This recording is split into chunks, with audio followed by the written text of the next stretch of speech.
لیکن لا یعلم من بعد علم شیئا، بڑے بڑے عالم، بڑے بڑے فاضل پھر بچے بن کر رہ جاتے ہیں. دماغی صلاحیتیں معوف، قوا جو ہے مزمحل، اس کے درمیان کتنا عرصہ ہے. میکسیمم وقت جو ملتا ہے انسان کو کام کا، ایکسیپشنل ہے لوگ، لیکن ایوریج جو ہے 30 ایئرز سے زیادہ آپ کا زندگی کا جو ہے در حقیقت، جس میں آپ اپنے کسی ارادے سے، اپنے کسی پلاننگ کے تحت، اپنے خود پیش کسی نقشہ کار کے طریقے سے کوئی کام کریں. تو کیا زندگی بس یہی ہے؟ کیا کریشن کا کلائمیکس جو ہے ذہن مانتا ہے کہ یہ پوری کائنات اس کی وسعت کا اندازہ کرے اور اس کا کلائمیکس انسان اور اس کی حقیقت یہ؟ نہیں، انسان کی زندگی بہت طویل ہے. اس زندگی کے 3 حصے ہیں.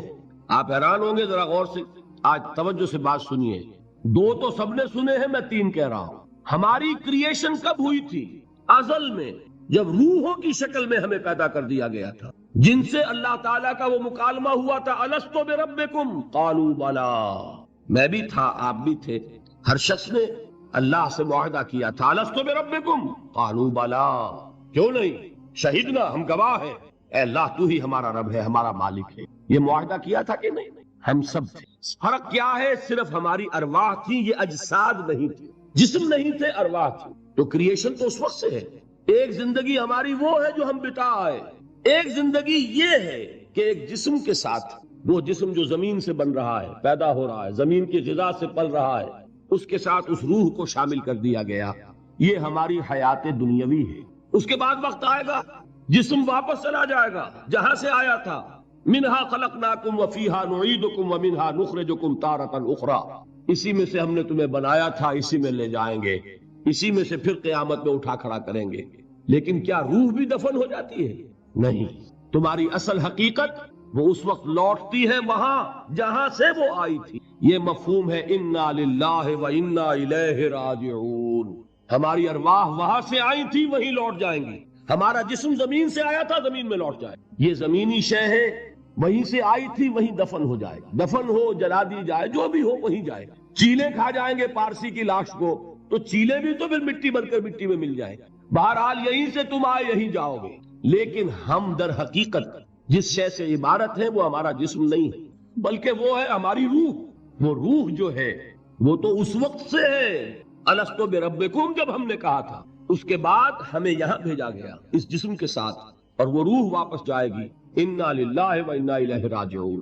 اب اس کو آپ نے سمجھا؟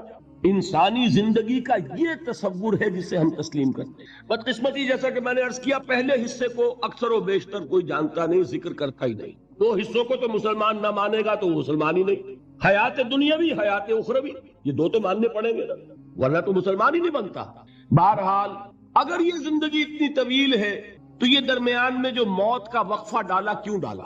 موت ایک زندگی کا وقفہ ہے، یعنی آگے بڑھیں گے دم لے کر. کیوں ڈالا؟ اس لیے کہ ایک حصہ تمہاری زندگی کا ایک امتحانی وقفہ بنا دیا جائے. خلق الموت والحیات لیبلوکم ایکم احسن عملا. موت اور زندگی کا یہ معاملہ اس لیے پیدا کیا تاکہ تمہیں جانچے، پرکھے، آزمائے کہ کون ہے تم میں سے اچھے عمل کرنے والے. یہ ایک امتحانی وقفہ ہے. میں نے 30 برس کہے تھے نا. آپ ایک امتحان سے واقف ہیں جو 3 گھنٹے کا ہوتا ہے، 3 گھنٹے کا پرچہ ہے. وہ صرف فرق کیا ہے؟ وہ کوانٹیٹیو ڈیفرنس ہے، کوالیٹیٹیو ڈیفرنس نہیں ہے. 3 گھنٹے کا پرچہ اور 30 برس کا پرچہ ہے جو میں اور آپ لکھ رہے ہیں، اپنے اعمال سے، اپنے افعال سے، اپنے اقوال سے، اپنی ساری سعی و جہد سے. 30 برس کا ایک پرچہ ہے جو ہم دے رہے ہیں. یہ جو خلق الموت والحیات لیبلوکم ایکم احسن عملا، اور حیات انسانی کا یہ طول، علامہ اقبال کے 2 اشعار ہیں، نہایت قیمتی ہیں. آب زر کسی شے کا نام نہیں اقبال کے ان اشعار کے لیے. جو اس سے کہیں قیمتی شے ہو اس سے وہ لکھے جانے کے قابل ہے. کیا فرماتے ہیں؟ تو اسے پیمانہ امروز و فردا سے نہ ناپ، جاویداں پہ ہم دواں ہر دم جواں ہے زندگی. یہ کیا تم نے حساب جوڑا ہوا ہے کہ 365 دنوں کا 1 سال، اور 1 سال کے پھر 30 سال اور 40 سال اور 100 سال، یہ ہے تمہاری زندگی. تو اسے پیمانہ امروز و فردا سے نہ ناپ، جاویداں پہ ہم دواں ہر دم جواں ہے زندگی. اس کے ساتھ یہ دوسرا شعر سنانے سے پہلے جو پہلا شعر ہے، اب اس کا میں مفہوم بیان نہیں کروں گا، جو سمجھتے ہیں انہی کو یاد دلا رہا ہوں. برتر از اندیشہ سود و زیاں ہے زندگی، ہے کبھی جاں اور کبھی تسلیم جاں ہے زندگی، تو اسے پیمانہ امروز و فردا سے نہ ناپ، جاویداں بہم دوا ہر دم جواں ہے زندگی۔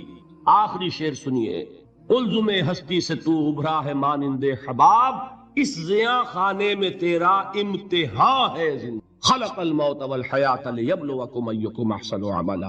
امتحان کا ایک نتیجہ نکلا کرتا ہے نا۔ آپ کھڑے ہوا کرتے تھے کبھی 31 مارچ یا 1 اپریل کو رزلٹ ڈکلیئر ہوتا تھا، وہ ایک دن آنے والا ہے، اسی کا نام ہے دی ڈے آف ججمنٹ، وہ ہے یوم القیامہ۔ ڈکلیئر کیا جائے گا کون فیل ہوا کون کامیاب۔ ذالک یوم التغابن، وہ ہے ہار اور جیت کے فیصلے کا دن۔ اس روز معلوم ہوگا کون اس امتحان زندگی میں کامیاب ہوا کون ناکام ہوا۔ کامیابی کیا ہے؟ وَإِنَّهَا لَجَنَّةٌ أَبَدًا، ہمیشہ ہمیش کے لیے جنت، اور ناکامی کیا ہے؟ أَوْ لَنَارٌ أَبَدًا، یا جہنم ہے ہمیشہ ہمیش کے لیے۔ ان تمام چیزوں کو جمع کیجئے، یہ کیا ہے؟ ایمان بالآخرہ، ایمان بالمعاد۔ یہ دوسرا سوال، یہ دوسرا جواب سمجھیے ان سوالات۔ تیسرا اور آخری، علم کیا ہے؟ یقیناً حواس سے جو معلومات حاصل ہوتی ہیں وہ بھی درست ہیں، یقیناً عقل کی ایک فیکلٹی بھی اللہ نے دی ہے۔ انسان اپنے اس ذرائع علم سے حقیقت کے قریب پہنچ جاتا ہے، لیکن یقین کی دولت محض اس عقل کے ذریعے حاصل نہیں ہوئی۔ اور اس عقل میں یہ صلاحیت تو ہے کہ خدا کو پہچان لے، یہ صلاحیت ہے کہ جان لے کہ کوئی ایک ہے جو اس کا کریٹر ہے کائنات کا، یہ صلاحیت بھی ہے کہ جان لے کہ زندگی ختم نہیں ہوگی یوں ہی، حساب کتاب ہونا چاہیے، جزا سزا ملنی چاہیے، ورنہ خیر اور شر کا تصور غلط ہو جائے گا۔ There will be no basis for morality۔ یہ کانٹ جن کا بھی انہوں نے نام سنا ہے ان کو بھی عرض کر رہا ہوں کہ کانٹ نے ایک کتاب لکھی تھی دی کریٹیک آف پیور ریزن، اور اس میں اس نے ثابت کر دیا کہ کسی منطقی دلیل سے خدا کا وجود ثابت نہیں ہو سکتا۔ ایک تہلکہ مچ گیا پورے یورپ میں، اس وقت تک ابھی یہ جو الحاد ہے یہ اتنا نہیں تھا، عیسائیت تھی۔ خدا کا انکار کے معنی کیا ہے؟ بغاوت عیسائیت سے۔ اب یہ بھی ہو سکتا ہے کہ اس نے بغاوت سے خوف زدہ ہو کر کتاب لکھی ہو، یہ اللہ جانے۔ سقراط کا سکہ سا جو ارادہ ہے، قوت ارادی، وہ ہر ایک کو تو نہیں ملتا۔ سقراط نے تو اپنے علم کے اور اس کے بیان کرنے کے مقابلے میں زہر کے پیالے کو پسند کر لیا، لیکن ہو سکتا ہے کانٹ گھبرا گیا ہو، اور یہ بھی ممکن ہے کہ یہ اس کی سوچ ہی کا ایک مرحلہ ہو۔ جیسے علامہ اقبال نے پہلے شکوہ لکھا اور شور مچ گیا، اللہ کی جناب نے یہ گستاخی، لیکن جواب شکوہ لکھا تو پتا چلا کہ اصل میں وہ کچھ باتیں کہنے کے لیے ایک انداز اور اسلوب تھا، کچھ سمجھانا چاہتے تھے مسلمانوں کو، انہوں نے مسدس سے حالی کے انداز میں نہیں لکھا، جواب سوال اللہ کے ساتھ کر کے ان حقائق کو ایک اور لطیف پیرائے میں بیان کر دیا۔ اسی طریقے سے ہو سکتا ہے کانٹ کی دوسری کتاب کا معاملہ ہو، دی کریٹیک آف پریکٹیکل ریزن، اور اس میں وہ ثابت کرتا ہے انسانی اخلاقیات کے لیے کوئی بنیاد نہیں ہے جب تک کہ اللہ کو نہ مانا جائے۔ نیکی کو انسان پہچانتا ہے، لیکن کیوں نیک بنے، اس کیوں کا کوئی جواب ہمارے پاس نہیں۔ سچ بولنا اچھا ہے، کیوں سچ بولے جبکہ سچ بولنے میں نقصان ہو رہا ہے؟ جھوٹ بولنا برا ہے، کیوں جھوٹ نہ بولے جبکہ جھوٹ بولنے سے نفع حاصل ہو رہا ہے؟ ایک بڑا عجیب شعر ہے، مجھے ایک بزرگ نے ایک دفعہ سنایا تھا، لیکن بڑا حقیقت پسندانہ شعر ہے۔ اے صداقت بر تو لعنت از تو رنجے یافتم، اور اے صداقت کے مقابلے میں کوئی اور لفظ تھا، اے خیانت بر تو رحمت از تو گنجے یافتم، اے خیانت تیرے اوپر خدا کی رحمتیں ہو، تیری وجہ سے مجھے خزانہ ملا ہے، اور اے صداقت تجھ پر لعنت ہو، تیری وجہ سے دوست بھی ناراض ہو گئے۔ سچ بولیے، دوست راضی رہے گا؟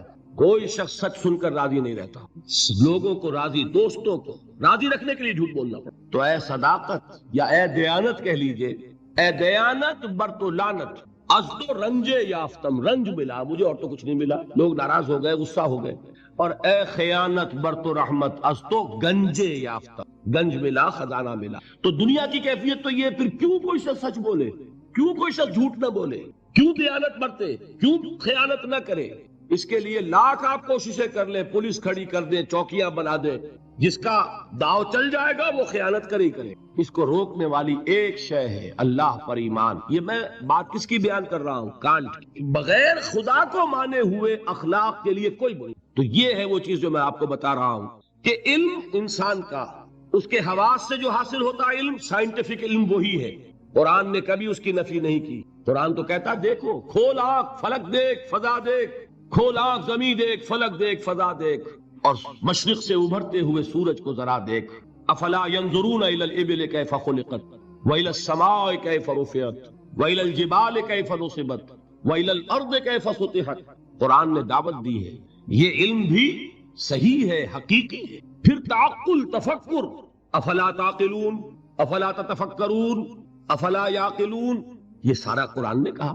ان دونوں کو اپروو کرتے ہوئے، تسلیم کرتے ہوئے قرآن کہتا ہے اس کی لمٹ ہے، یہ علم تمہیں حقیقت کے دروازے تک تو پہنچا دے گا، اندر داخل نہیں کرے گا. بڑے پیارے الفاظ اقبال کے، گزر جا عقل سے آگے کہ یہ نور چراغ راہ ہے منزل نہیں ہے. اور کیا کبھی عقل گو آستاں سے دور نہیں، اس کی قسمت میں پر حضور نہیں ہے، قریب لیکن حضور نہیں ہوگا. انسان کو حقیقت کے حضور میں حاضری اور علم الیقین کا حصول صرف وحی کے ذریعے سے ممکن. اللہ نے اپنی رحمت کا اظہار فرمایا ہے، انسان کو محض عقل کے حوالے نہیں کیا، انسان کو محض حواس ظاہری کے حوالے نہیں کیا، بلکہ اس کی ان تمام صلاحیتوں کے مزید جلا کے لیے چنے ہوئے بندے، سیرت و کردار کی معراج پر فائز، جن کی صداقت اور دیانت کا لوہا ان کے دشمنوں نے تسلیم کیا، ان کو چن کر ان پر وحی نازل کی، ہدایت بھیجی، راستہ دکھایا، انہیں مامور کیا کہ چاہے گالیاں دی جائیں، چاہے پتھراؤ کیا جائے، چاہے تمہارے جسم کو لہو لہان کیا جائے، تمہیں خلق خدا کو یہ حقیقت کا پیغام پہنچانا ہے. جو پیغام پہنچانا ہے اس پر عمل کر کے دکھانا ہے. اگر ایک نظام دیا گیا ہے تو نظام کو قائم کر کے چلا کے دکھانا ہے.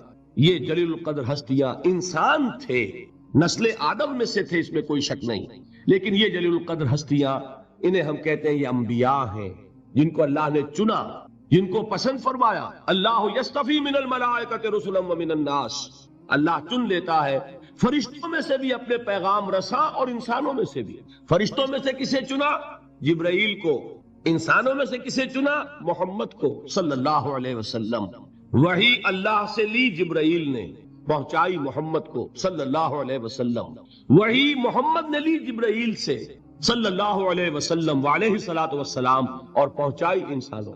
یہ دو لنکس ہیں اس نبوت و رسالت کی، رسول ملک فرشتہ، رسول بشر نبی یا رسول. ان دونوں لنکس سے وحی منتقل ہوئی کس سے؟ اللہ سے. اللہ کی وحی ہے، جبرائیل کی وحی نہیں ہے. جبرائیل ذریعہ ہے، محمد ذریعہ ہے. محمد کا ذہن، ان کی عقل، ان کا فکر منبع وحی نہیں ہے، وہ ریسیپینٹ، وصول کرنے والے ہیں. یہ اللہ کی ہدایت ہے، اللہ سے خلق تک پہنچی ہے. اولاً رسول ملک، ثانیاً رسول بشر. یہ ہے نبوت، یہ ہے رسالت. یہ نبوت اور رسالت اپنے زینت پر پہنچی، اپنے کلائمیکس کو پہنچی، اور اپنے زینت اور کلائمیکس اور نقطہ عروج کو پہنچ کر ختم ہو گئی. اور یہ نام ہے محمد الرسول اللہ صلی اللہ علیہ وسلم، خاتم الانبیاء، رحمت للعالمین، خاتم النبیین، آخر المرسلین. ان کو جو ہدایت دی گئی وہ ہے Al-Quran, Al-Huda, the guidance, the complete guidance, the final guidance. نوع انسارا پیام آخری حامل رحمت للعالمین. ان تمام چیزوں کو جمع کریں گے تو اس کا نام ہے ایمان بالرسالت. یہ ہے ایمانیات. بات سمجھ میں آئی؟ اب کون سا باب ہے یہ؟ گنتی آپ کیجئے نا کہ میں ٹھوکر نہ کھا جاؤں.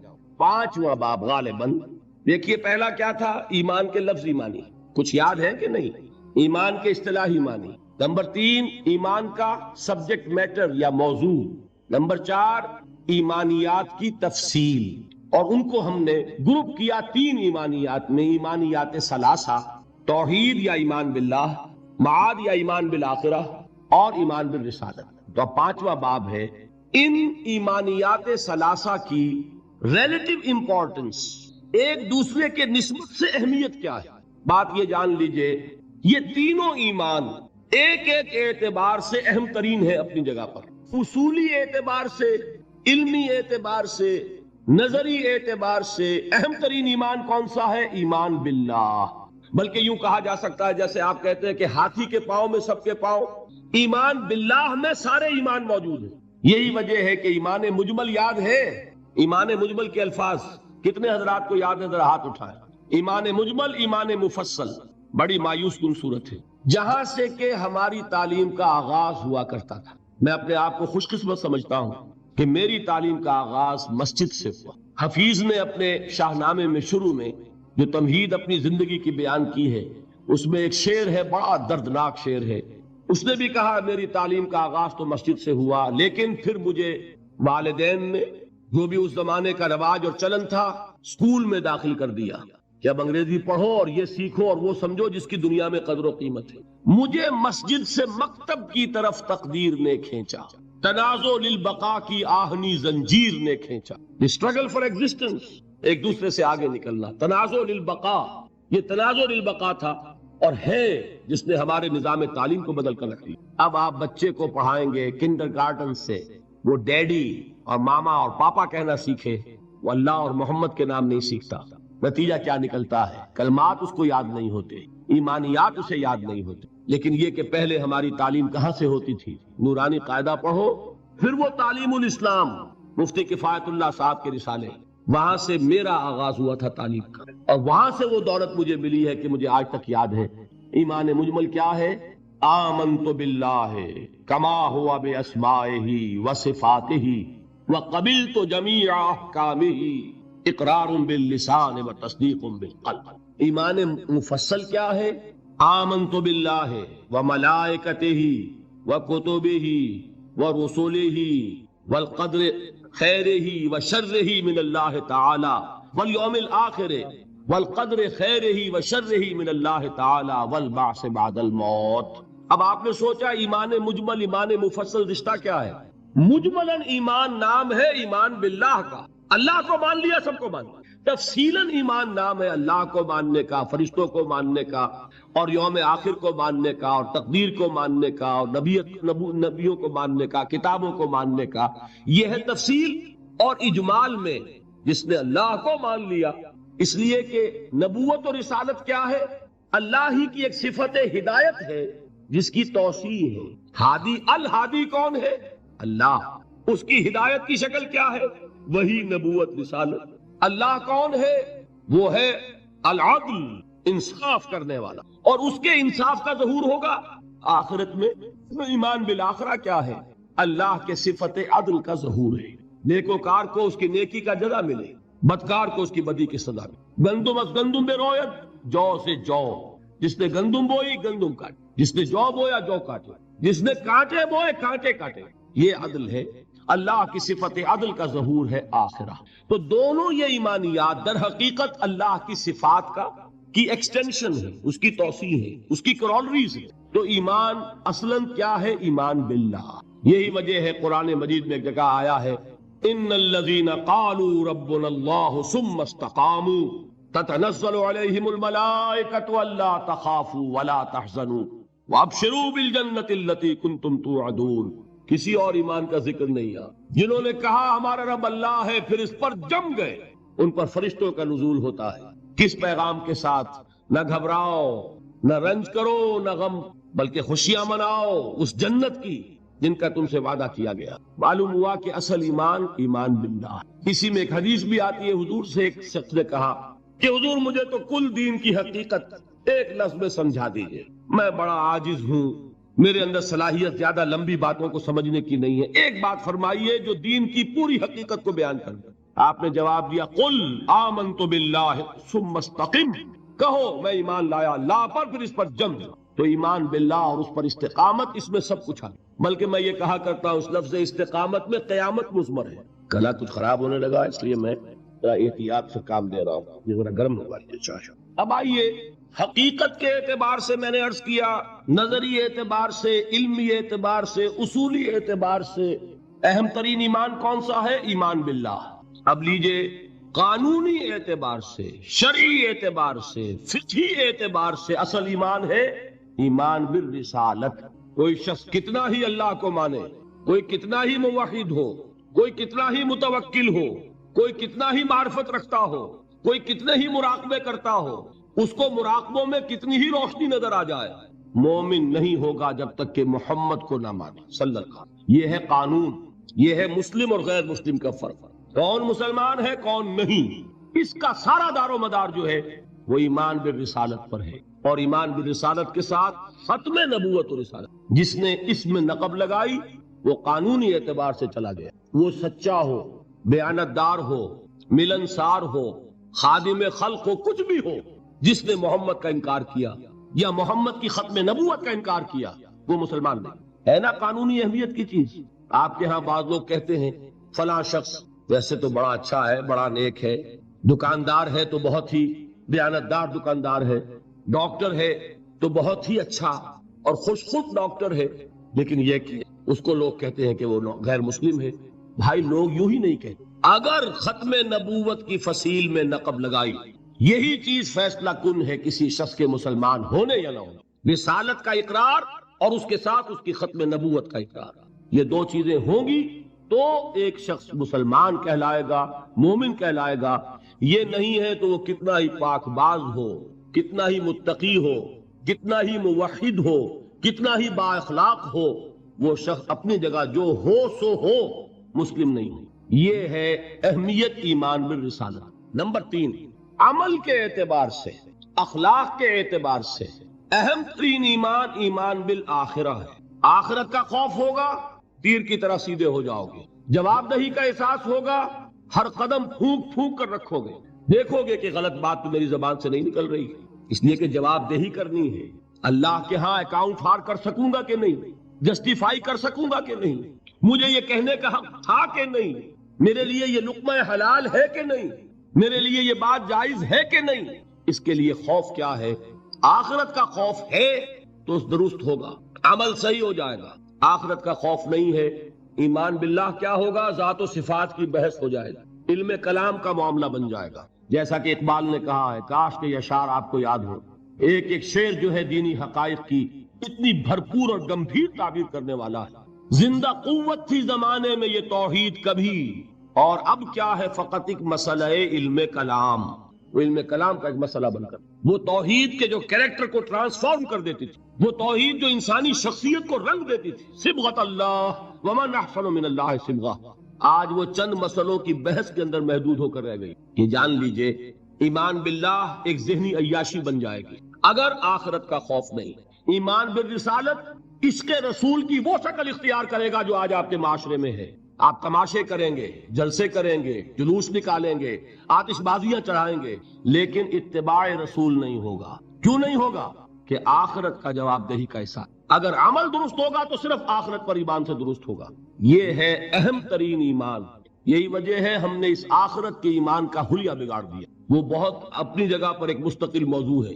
آخرت کے ایمان کی نفی کن کن چیزوں سے ہوتی ہے؟ ایک یہ تصور جو یہودیوں کا تھا، نحن ابناء اللہ وحباؤہ، ہم تو اللہ کے بڑے چہیتے ہیں، لاڈلے ہیں، ابراہیم کی اولاد ہیں، اور ہمیں تو آگ چھوئے گی نہیں، چھوئے گی تو چند دن کے لیے، لن تمسنا النار الا ایاما معدودہ۔ معلوم ہوا کہ آخرت کو مان بھی رہے ہیں، آخرت کا خوف نہیں رہا۔ جب ہم چہیتے ہیں، لاڈلے ہیں، سیاں بے کوتوال، کاہے کا ڈر؟ لہذا ہمیں تو کوئی خوف نہیں، جہنم ہوگی دوسروں کے لیے، ہمارے لیے تو ہے نہیں۔ یہی بات ہمارے ذہنوں میں بیٹھی ہوئی ہے۔ ہم جو کچھ بھی ہیں، خار ہیں اور یہ ہیں اور وہ ہیں، لیکن تیرے محبوب کی امت میں ہے، لہذا ہمارا کلیم ہے جنت از our birth right, we have a reservation there۔ کون ہمیں اسے ڈپرائیو کر سکتا ہے؟ معلوم ہوا کہ آخرت پر ایمان ختم ہو کر رہ گیا اپنی تاثیر کے اعتبار سے۔ اس کا آپ کے کردار پر، آپ کے اخلاق پر، آپ کے عمل پر کوئی اثر مترتب نہیں ہوگا، اس لیے کہ نفی کر دی ہے اس تصور۔ اور اس میں کوئی ایک چیز نہیں، بے شمار چیزیں ہیں جس نے آخرت کا سارا خوف دلوں سے نکال لیا۔ اور آخرت کا خوف نہیں ہوگا تو عمل درست نہیں ہوگا، پھر عشق رسول وہ شکل اختیار کرے۔ کھڑے ہوئے ہیں اور نعت میں زمین و آسمان کے کلابے ملا رہے ہیں، اور شکل دیکھیے تو 12 بجے ہوئے ہیں۔ سنت رسول صلی اللہ علیہ وسلم کی توفیق نہیں ہے، لیکن عشق رسول کے وہ بلند باغ دعوی ہیں کہ معلوم ہوتا ہے کہ اپنی جان اور تن اور من اور دھن سب کچھ ابھی نچھاور کر دیں گے، لیکن یہ ہے کہ رسول کا اتباع نہیں کر، رسول کے نقش قدم پر نہیں چل سکتے۔ قرآن پر ایمان کے دعوی ہیں، اور قرآن جس شے کو حرام ٹھہرا رہا ہے اسے اپنے لیے جائز کیا ہوا ہے۔ اللہ کے رسول فرماتے ہیں، ما آمن بالقرآن من استحل محارمہ، جو قرآن کی حرام کردہ کسی شے کو اپنے لیے حلال ٹھہرا لے، اس کا قرآن پر کوئی ایمان نہیں۔ یہ سب کچھ کیوں ہے؟ آخرت کا خوف ہے۔ قرآن مجید میں پہلی وحی جو آئی تھی اقرا، ان 5 آیات کے بعد 3 آیات ہیں۔ کاش کہ کوئی، جو میں نے آپ کو پہلے بتایا اس فلسفی کا نام جس نے 2 کتابیں لکھی، کانٹ، کاش کہ کوئی اسے یہ 3 آیات پڑھا دیتا۔ اقبال نے کہا تھا نا نیٹشے کے بارے میں، اگر ہوتا وہ مجذوب فرنگی اس زمانے میں تو اقبال اس کو سمجھاتا مقام کبریا کیا ہے. اگر کانٹ کہیں ہوتا اور اسے یہ 3 آیات کوئی پڑھا دیتا، کلا ان الانسان لیطغی، انسان میں بغاوت، سرکشی، تعدی، ظلم یہ پیدا ہو ہی جاتا، دست درازی کر بیٹھتا، دوسروں کا حق مار بیٹھتا ہے. کیوں؟ الراہ استغنا، کہ وہ دیکھتا ہے کوئی پکڑ نہیں ہے. اگر میں انگارہ ہاتھ میں پکڑوں ہاتھ جل جائے گا، اگر زبان پر رکھوں زبان جل جائے گی، جھوٹ بولوں کچھ نہیں ہوگا، چھالا بھی نہیں پڑے گا، جلنا تو بہت دور کی بات ہے. میں حرام خوری کر رہا ہوں، مجھے کوئی تکلیف نہیں پہنچ رہی، پھل رہا ہوں، پھول رہا ہوں، پھیل رہا ہوں، میری عزت بڑھ رہی ہے، لوگ میرے سے جھک کر مل رہے ہیں. سب کو معلوم ہے کہ حرام سے کما رہا ہوں، سب کو معلوم ہے اسمگلر ہوں، سب کو معلوم ہے بلیک مارکیٹیئر ہوں، لیکن پیسہ ہے میرے پاس. بڑے بڑے لوگ آتے ہیں، علماء آتے ہیں اور وہ مجھ سے ہاتھ ملاتے ہیں، تو مجھے کیا ضرورت پڑی ہے کہ میں حرام خوری چھوڑوں؟ ہے نا یہ بات؟ دنیا میں ان افعال کا نتیجہ نہیں نکل رہا. یہ ہے وجہ کہ جس کی وجہ سے انسان سرکشی میں، تعدی میں، ظلم میں، غلط کاری میں، حرام خوری میں بڑھتا چلا جاتا. اس کا علاج کیا ہے؟ ان الی ربک الرجعی، یقیناً تیرے رب کی طرف لوٹ کر جانا ہے. دیر ضرور ہے، اندھیر نہیں ہے، بدلہ مل کر رہے گا. ہر ایک کو اپنے کیے کا پورا پورا بدلہ. ایک میں آپ کو خطبہ سناتا ہوں، نہج البلاغہ کا جو بھی مرتب ہے اس نے حضور کے کچھ خطبات بھی جمع کیے.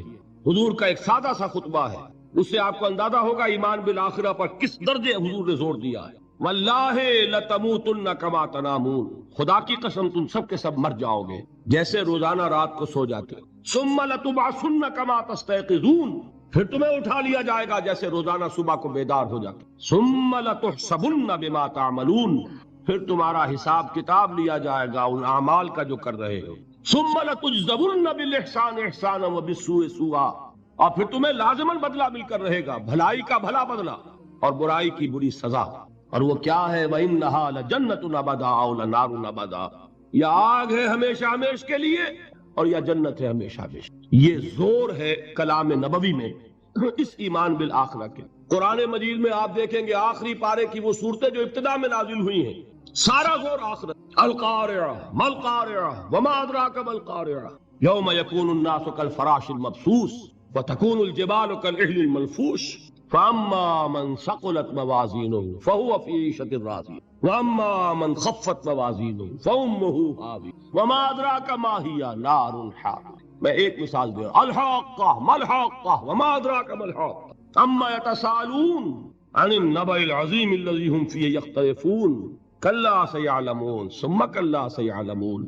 سارا زور آخرت. اس لیے کردار بنتا ہے اس آخرت پر یقین کے نتیجے، عمل درست ہوگا اس آخرت پر یقین کے نتیجے میں. تو ایمانیات ثلاثہ کی ایک دوسرے کے ساتھ جو نسبت و تناسب ہے اہمیت کے اعتبار سے، اس کے لیے یہ الجبرے کے فارمولے کی طریقے سے یہ حقیقت ذہن نشین کر لیجئے.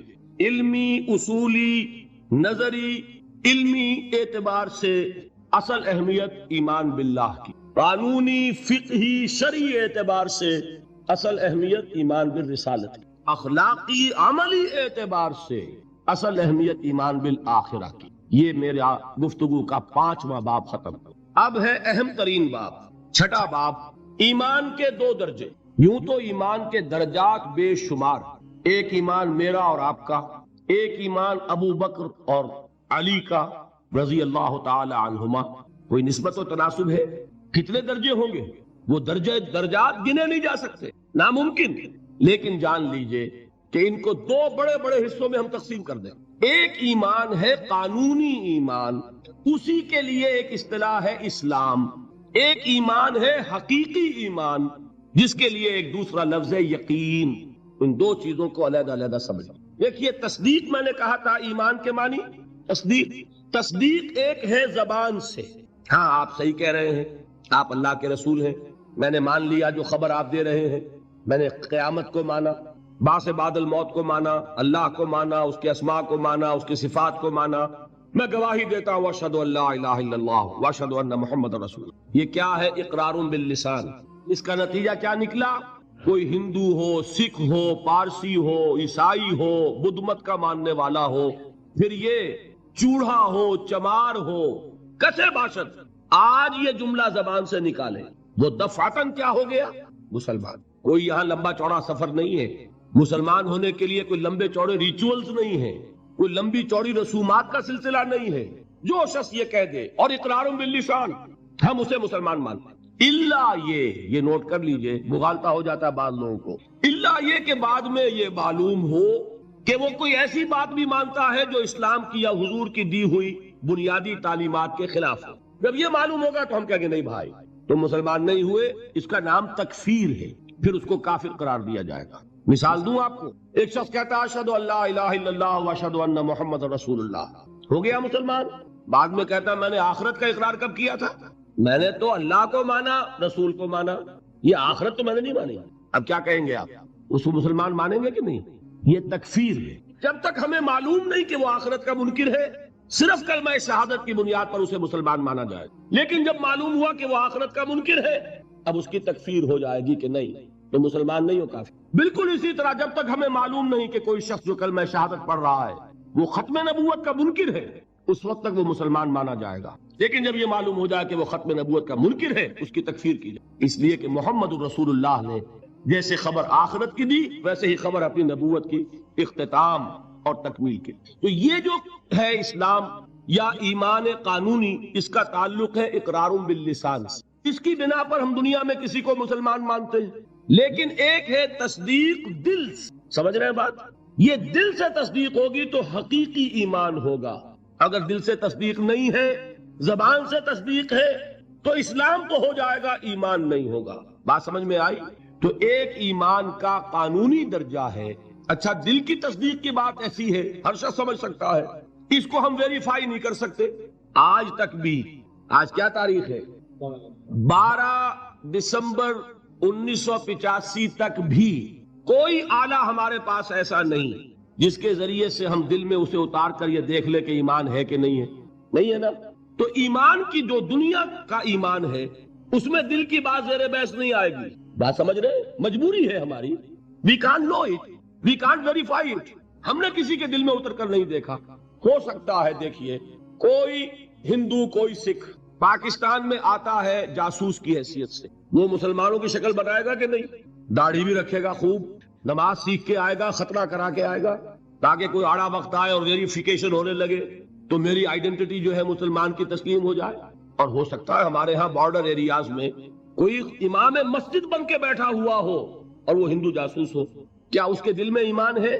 نہیں, وہ بنا ہوا مسلمان ہے, لیکن ہمیں مسلمان ماننا پڑے گا. کیوں؟ unless you can prove it otherwise. آپ کے پاس کیا ثبوت ہے؟ ثبوت مل جائے گا تو آپ اسے پکڑ کر جیل میں ڈال دیں گے جاسوسی کے جرم میں. لیکن یہ کہ جب تک آپ کے پاس کوئی ثبوت نہیں ہے you will have to accept him as a Muslim. اس لیے کہ مسلمان ہونے کے لیے قانونی طور پر ایمان کا تقاضا پورا کرنے کے لیے صرف اقرار باللسان ہے. دل کی تصدیق کو اس میں ہم کہیں زیر بحث لا ہی نہیں سکتے. It's impossible. یہی معاملہ اچھی طریقے سے سمجھ لیجئے. ایک شخص عین حالت جنگ میں, آج کل تو خیر دور سے ہوتی ہے ٹھاٹھا, لیکن یہ کہ وہ زمانہ جب کہ حضور کے زمانے میں جہاد ہوتا تھا, قتال ہوتا تھا, دو بدو جنگ ہے, تلوار ہے. واقعہ پیش آیا ہے بالفعل حضرت اسامہ ابن زید, جو یوں سمجھیے کہ حضور کے پوتے ہوئے. حضرت زید کو حضور نے منہ بولا بیٹا بنایا تھا. وہ تو جب سورہ احزاب نازل ہوئی اور اللہ نے فرمایا کہ اسلام میں کوئی منہ بولا بیٹا نہیں ہے, لوگ انہیں کہا کرتے تھے زید ابن محمد. حضور نے ان کو متبنہ بنایا ہوا ہے. پھر ان کو کہا گیا زید ابن حارثہ, تو ان کے بیٹے ہیں حضرت اسامہ, اور حضور انتہائی محبت کرتے. ان کا یہ واقعہ ہوا, ایک جنگ میں ایک کافر کے ساتھ مقابلہ ہوا. حضرت اسامہ نے جبکہ بالکل وہ زد میں آ گیا, تلوار ان کی اٹھی ہوئی تھی, اس نے فوراً کلمہ پڑھ دیا اشہد ان لا الہ الا اللہ واشہد ان محمد رسول. اب ان کے لیے ایک پرابلم ہو گیا, تلوار چلے یا نہ چلے. انہوں نے یہی سمجھا کہ یہ صرف جان بچانے کے لیے ہیلا کر رہا ہے, بہانہ کر رہا ہے. تلوار نہیں روکی, گردن اڑا دی. لیکن دل میں ایک دغدغہ بھی رہا کہ یہ بات پتہ نہیں میں نے صحیح کی غلط کی. حضور کی خدمت میں خود پیش کیا معاملے کو. حضور نے فرمایا اسامہ کلمہ شہادت کے ہوتے ہوئے تمہاری تلوار کیسے چلی؟ عرض کیا حضور اس نے صرف جان بچانے کے لیے کلمہ پڑھا. حضور نے اس کی نفی نہیں کی, لیکن یہ فرمایا کہ اسامہ قیامت کے دن کیا جواب دو گے جب کلمہ شہادت تمہارے خلاف استغاثہ لے کر آئے گا. اس کلمہ شہادت اور قانونی ایمان کی یہ اہمیت ہے. اور مثال سننی چاہتے ہیں؟ قصر خلافت کا محاصرہ کیا ہوا ہے. حضرت عثمان 50 دن تک محاصرہ ہوا, پانی کٹا ہوا ہے, کوئی رسد جانے نہیں دی جا رہی. حضرت عثمان کو معلوم ہے یہ باغی ہیں، معلوم ہے کہ یہ لوگ اسلام کی صرف انہوں نے ڈھال لی ہوئی ہے، یہی ہے جو فتنہ پیدا کر رہے ہیں، لیکن وہ ڈھال قانونی ایمان کی ڈھال ہے، کلمہ شہادت ادا کر رہے ہیں. کوئی جرم ابھی ثابت نہیں ہو سکا، ابھی تو انہوں نے قتل نہیں کیا حضرت عثمان کو، شہید نہیں کیا، تو کسی جرم کے وقوع میں آنے سے پہلے اس کی سزا کیسے دیں؟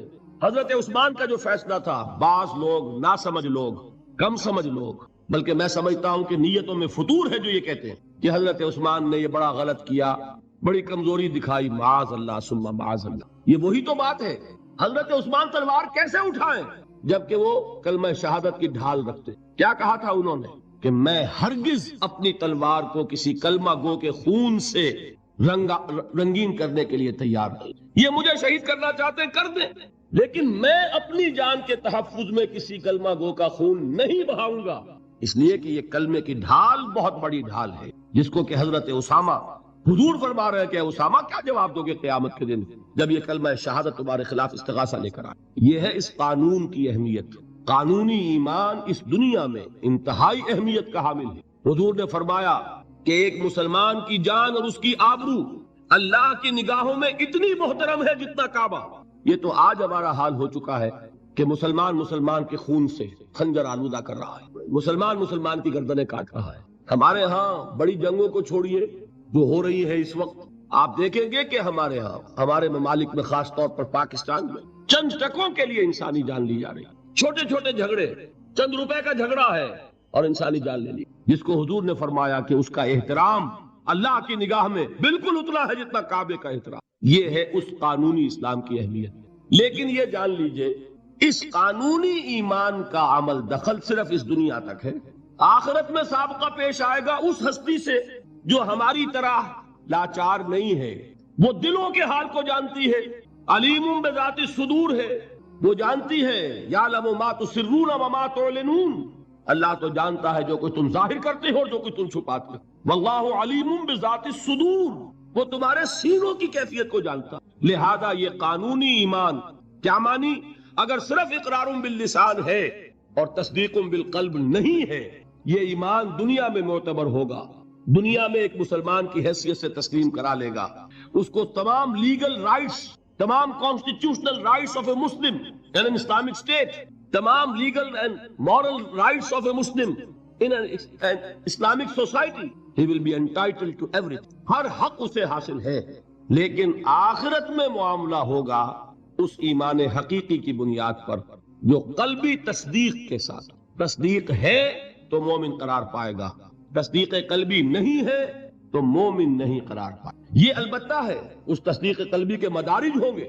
یقین کی گہرائی جیسا کہ میں عرض کر چکا، کہاں ابو بکر اور علی اور عمر اور عثمان اور طلحہ اور زبیر، کہاں سلمان فارسی، کہاں ابو ذر، کہاں ان کا ایمان، کہاں ہم میں سے کسی کا ایمان. زمین و آسمان کا فرق ہوگا. لیکن بیسیکلی تصدیق بالقلب ہوگا تو آخرت میں ایمان جو ہے تسلیم کیا جائے گا. اور اگر تصدیق بالقلب نہیں ہے تو دنیا میں چاہے وہ مسلمانوں کا بڑا لیڈر مانا جاتا ہو، وہ مسلمانوں کا رہنما تسلیم کیا جاتا ہو، یہاں کے سینسس کے رجسٹرز میں اس کا مذہب اسلام لکھا گیا ہو، کتنی ہی بڑی سے بڑی سند لے کر وہ چلا جائے اور آپ اس کے کفن میں بھی رکھ دیں کہ یہ دنیا میں مسلمان مانا جاتا تھا اور مسلمان ہی نہیں مسلمانوں کا قائد اور رہنما مانا جاتا تھا. یہاں کی ساری سندیں اور یہاں کے ساری سینسس رپورٹس وہاں جو ہے پرے کاہ کے برابر وقت نہیں رکھتی. وہاں تو ایمان ہوگا دل کا تو ایمان ہوگا تسلیم، اور اگر تصدیق قلبی نہیں ہے تو اقرار باللسان کی بنیاد پر کوئی شخص وہاں مومن نہیں مانا. یہی وجہ دیکھیے اس ایمان مجمل کے الفاظ کو پھر دہرائیے، کتنے جامع الفاظ ہیں. میں خراج تحسین ادا کرتا ہوں اس عالم کو کہ جس نے یہ الفاظ مرتب کیے، اس لیے کہ یہ الفاظ حدیث میں نہیں ہیں، یہ کسی بہت بڑے عالم اور امام میں تحقیق نہیں کر سکا کس کے ہیں، لیکن یہ کہ کوئی بہت گہرا جو معرفت ہے دین کی، دین کا فہم، جس کو کہ تفقہ فی الدین کہا گیا ہے، ایک ان ڈیپتھ انڈرسٹینڈنگ آف دین، جن کو حاصل تھی وہی یہ لفظ متعین کر سکتا ہے. آمنت باللہ کما ہوا باسمائہ و صفاتہ وقبلت جمیع احکامہ. آگے کیا ہے؟ اقرار باللسان و تصدیق بالقلب. میں زبان سے اقرار کر رہا ہوں، دل سے تصدیق کر رہا ہوں. دونوں چیزیں ہیں تو قانونی ایمان بھی مہیا ہو گیا، حقیقی ایمان بھی مہیا ہو گیا. اور اگر یہ دونوں چیزیں نہیں ہیں، صرف اقرار باللسان ہے، تو وہ دنیا میں مسلمان سمجھا جائے گا، اگر تصدیق قلبی نہیں ہے آخرت میں وہ مومن شمار نہیں ہوگا۔ اچھا، ایک اور شکل بھی ہو سکتی ہے، ہو سکتا ہے تصدیق بالقلب ہو لیکن اقرار نہ کرے، یہاں وہ شخص بھی یہاں مسلمان نہیں مانا جائے، وہاں کا معاملہ اللہ کے حوالے ہے، وہ انڈیویجول کیس ہے، اللہ تعالیٰ جیسے چاہے اس سے معاملہ کرے، لیکن یہاں مسلمان اور مومن منوائے جانے کے لیے اقرار باللسان لازمی ہے۔ کسی شخص کو لاکھ یقین ہو، ابو جہل نے بھی اقرار کیا تھا جب اس سے سوال کیا گیا کہ کیا تمہارا یہ خیال ہے کہ محمد جھوٹ کہہ رہے ہیں صلی اللہ علیہ وسلم؟ انہوں نے کہا نہیں، محمد نے کبھی جھوٹ نہیں بولا۔ پھر سوال کیا گیا پھر ان کی بات کیوں نہیں مانتے؟ اس نے صاف اقرار کیا، میں یہ کہا کرتا ہوں give the devil his due۔ وہ ابو جہل ہے، کفار کا چھوٹی کا لیڈر، حضور کا نہایت یوں کہیے کہ دشمن، لیکن یہ کہ اس کو بھی اگر اس کے اندر کوئی بات تھی تسلیم کیجئے، give the devil his due۔ اس نے جھوٹ نہیں بولا، سچ بولا۔ اس نے کہا میں کبھی نہیں مانتا یہ کہ حضور یہ محمد صلی اللہ علیہ وسلم جھوٹ بولتے، کبھی جھوٹ نہیں بولا۔ بھائی مانتے کیوں پھر نہیں؟ کہنے لگا کہ ہمارے اور ان کے درمیان ایک مسابقت اور مقابلہ چل رہا تھا۔ یہ قبائل کے اندر آپ کو معلوم ہے مقابلہ ہوتا ہے ایک دوسرے سے آگے بڑھنے کا، کہیں گھوڑا آگے بڑھانے پہ جھگڑا اور کہیں پانی پینے پلانے پہ جھگڑا۔ تو قریش ایک قبیلہ ہے، قریش کے گھرانے ہیں، یہ بنو ہاشم، بنو امیہ، بنو عدی، بنو تیم، بنو فلاں۔ تو اس نے کہا کہ ہمارے اور بنو ہاشم کے درمیان ایک مقابلہ تھا، مسابقت تھی، ہم کندھے سے کندھا لگائے آ رہے ہیں آج تک، ہم نے آگے نہیں نکلنے دیا بنو ہاشم کو۔ انہوں نے سخاوتیں کی، ہم نے ان سے بڑھ کر کی، انہوں نے لوگوں کو کھانے کھلائے، ہم نے بڑے دسترخوان بچھا دیے، ابھی تک تو ہم کندھے سے کندھا ملائے آ رہے ہیں، اگر ان کی نبوت مان لیں تو ہم قیامت تک کے لیے نیچے ہو جائیں گے، اور یہ مجھے گوارا۔ اور مثال چاہیے، قرآن کتنی مرتبہ کہتا ہے کہ یہود کے علماء حضور کو اس طرح پہچانتے تھے جیسے اپنے بیٹوں کو پہچانتے، یعرفونہ کما یعرفون ابناہم۔ ایک شخص لاکھوں میں بھی اپنے بیٹے کے پہچان میں غلطی نہیں کرے گا، وہ مثال دی ہے اللہ تعالیٰ نے، ایسے پہچانتے ہیں محمد کو جیسے اپنے بیٹوں کو پہچانتے ہیں، لیکن ایمان نہیں لائے۔ ایک استثناء، حضرت عبداللہ ابن سلام رضی اللہ تعالی عنہ علماء یہود میں سے جو ایمان لائے ہیں، باقی کوئی ایمان نہیں لایا۔ کیوں؟ کہ آج تک تو ہماری سرداری ہے، ہماری چودراہٹ ہے، لوگ ہم سے فتوے مانگتے ہیں، لوگ ہم سے آ کر پوچھتے ہیں، ہمارے ہاتھ چومتے ہیں، اگر ہم محمد کو مان لیں، ہماری سیادت، ہماری قیادت، ہماری چودراہٹ، ہماری مسند نشینی، یہ سب سے سب ختم ہو جائے گی، اور یہ ہمیں گوارا نہیں۔ یہ ہے اصل سبب۔ تو اقرار باللسان لازم، اور دنیا میں اسی پر دار و مدار ہے کسی کے مسلمان مانے جانے کا، لیکن تصدیق بالقلب لازم، اور آخرت میں کسی کے مومن مانے جانے کا کلیتاً دار و مدار تصدیق بالقلب پر۔ یہ دونوں باتیں علیحدہ علیحدہ۔ اصل میں ہمارے ہاں ایسا ہوا ہے کہ ان چیزوں میں صحیح طور پر علیحدہ علیحدہ نہ سمجھنے کی وجہ سے بڑی کنٹروورسیز ہو گئی ہیں، بڑے مغالطے، بڑے مباحثے، بڑے مناظرے، علم کلام کی بڑی بحثیں، ایمان کی حقیقت، ایمان اور عمل کا تعلق، ان چیزوں میں سارے اختلافات ریزالو ہو جاتے ہیں اگر یہ بنیادی بات آپ کو معلوم ہو۔ دیکھیے، ایک انتہا پر نکل گئے خوارج۔ خوارج نے کیا کیا؟ عمل کی بنیاد پر تکفیر، جس نے گناہ کبیرہ کیا کافر ہو گیا، کافر ہے تو مرتد ہے، مرتد ہے تو واجب القتل ہے۔ یہ ان کی بہت بڑی ٹھوکر تھی۔ اس دنیا میں مسلمان مانے جانے کا سارا دار و مدار صرف اقرار پر ہے۔ نماز نہ پڑھو کافر نہیں ہوگے، نماز کا انکار کرو گے کافر ہو، روزہ نہ رکھو فاسق اور فاجر شمار ہوگے، روزے کا انکار کر دو کافر ہو، زکوٰۃ نہیں دیتے ہو کوتاہی ہے، عملی کوتاہی ہے، گناہ ہے، اللہ کے ہاں سزا پاؤ گے، کافر نہیں ہوگے، زکوٰۃ کا انکار کر دو گے کافر ہو جاؤ۔ اسی طریقے سے کوئی شخص شراب پیتا ہے، فاسق ہے، فاجر ہے، کافر نہیں ہے، اگر یہ کہہ دے شراب حرام نہیں ہے کفر ہو جائے گا، قرآن کی نفی ہو گئی، کفر ہے۔ کوئی شخص بدکاری کر بیٹھا ہے، کافر نہیں ہوا، گناہ گار ہوا، اگر اس کے خلاف سزا، اگر مقدمہ ثابت ہو جاتا ہے سنسار کر دیجئے۔ حضور نے سنسار کیا، مرد کو بھی کیا، عورت کو بھی کیا، لیکن یہ کہ انہیں کافر نہیں کہا، بلکہ جنہیں سنسار کیا گیا تھا ان کے خلاف کسی نے اگر یہ جملہ بھی کہہ دیا کہ کتنا بے حیا مرد تھا یا کتنی بے حیا عورت تھی، تو حضور نے ڈانٹا، اس نے وہ توبہ کی ہے کہ اگر تمام مدینے والوں پر تقسیم کر دی جائے تو سب کی نجات کے لیے کافی ہو جائے، حالانکہ مدینے میں منافقین بھی بھرے ہوئے تھے. حضور نے فرمایا اتنی بڑی توبہ کی اس اللہ کی بندی نے, خطا ہو گئی, جذبات کے رو میں آ کر کوئی کیا نہیں کر بیٹھتا, لیکن آپ ذرا غور کیجئے, اس اللہ کی بندی کا تصور کیجئے جو خود چل کر آتی ہے, حضور مجھ سے وہ خطا ہو گئی ہے جس کی سزا رجم ہے, آپ مجھے پاک کر, میں اللہ کے ہاں نہیں جانا چاہتی, مجھے آپ وہ سزا دے کر اس دنیا میں پاک کر. حضور نے اپنا رخ پھیر لیا, وہ پھر آئی. حضور نے پوچھا دماغ خراب تو نہیں ہے؟ نہیں حضور مجھ سے وہ خطا ہو گئی. اب مجبور ہو کر آپ پوچھتے ہیں حمل تو نہیں رہ گیا؟ یہ حضور رہ گیا ہے. تو پھر اس ننھی جان کا کیا قصور ہے؟ جرم تمہارا ہے, اس کا کوئی جرم نہیں. جاؤ وضع حمل کے بعد آنا. وہ اللہ کی بندی وضع حمل کے بعد پھر حاضر ہے. حضور پیدائش ہو چکی ہے, اب مجھے پاک کر. ذرا تصور کیجئے, جس کو کہا جاتا ہے وحشیانہ سزا, اور واقعہ یہ کہ اس سے زیادہ سخت موت کا آپ تصور نہیں کر سکتے. یہ کوئی الیکٹرک چیئر والی موت نہیں ہے کہ ایک کرنٹ گیا اور ختم ہوئے. یہ پھانسی کی موت نہیں ہے کہ ایک جھٹکا اس کے بعد انسان کو کچھ پتا نہیں. یہ آپ کو نظر آ رہا ہے کہ جسم جو ہے پھڑپھڑا رہا ہے, تڑپ رہا ہے, اس کو کچھ پتا نہیں. یہ موت کے پتھراؤ ہو رہا ہو اور ایک ایک پتھر جو ہے جسم کے اندر گھاؤ ڈال رہا ہو اور خون کے فوارے چھوٹ رہے ہوں اور جان اس طرح نکل رہی ہو, لیکن وہ اللہ کی بندی خود پیش کر رہی ہے اپنے وضع حمل کے بعد حاضر. حضور نے فرمایا ابھی تو اس بچے کی زندگی کا دار و مدار تم پر ہے, جاؤ ابھی دودھ پلاؤ.